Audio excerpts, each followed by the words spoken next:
This week, I'm talking about mothers again, because one of the most egregious, shocking, inhumane things happened to what is supposed to be a beautiful, sacred moment bringing forth life.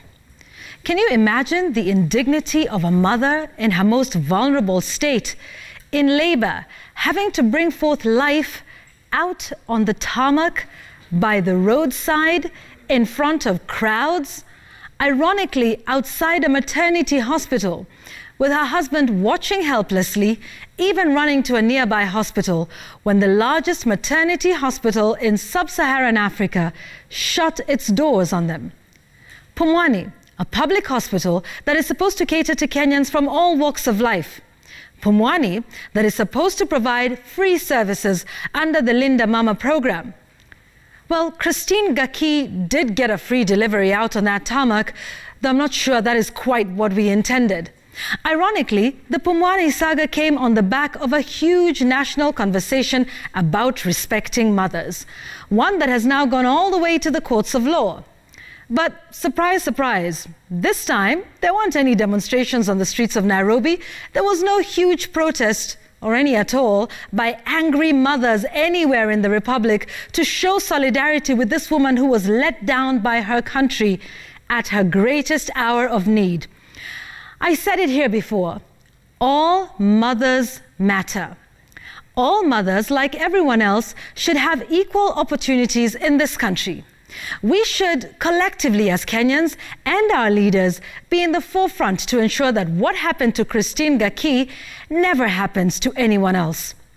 Not just when it is politically expedient to do so, but all the time, and not to rush to the site with basins and other gifts after the fact, but to truly call for accountability and to fix the issue. You see, folks, it's not enough for Pumwani to tell us that they terminated the services of the security firm whose guard locked Christine out of the hospital. Was the guard acting on his own decision, or was he following some rules given to him?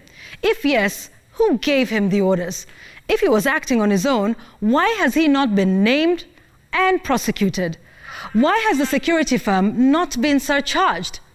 Plus, I'm not sure I buy the explanation from the NMS that essential services were still running in spite of the health workers' strike. Well, giving birth is as essential as it comes, right? So Christine should have been attended to anyway. The lapses that allowed this indignity of the highest form should be addressed quickly, decisively, and with finality. This is because this is not the first time it is happening.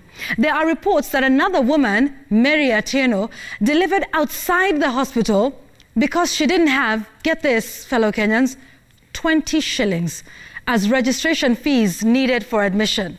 20 shillings. Linda Mama, Beyond Zero, UHC, where were all these lofty plans for these and other women? Listen, let's not call Christine and Mary and all the others who've endured this injustice strong African women. Calling them strong simply gives the authorities a pass from doing their job.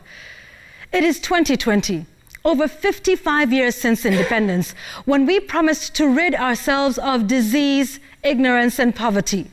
It is 2020, 7 years since this administration took office and promised mothers dignity during childbirth, that maternity services would be free of charge.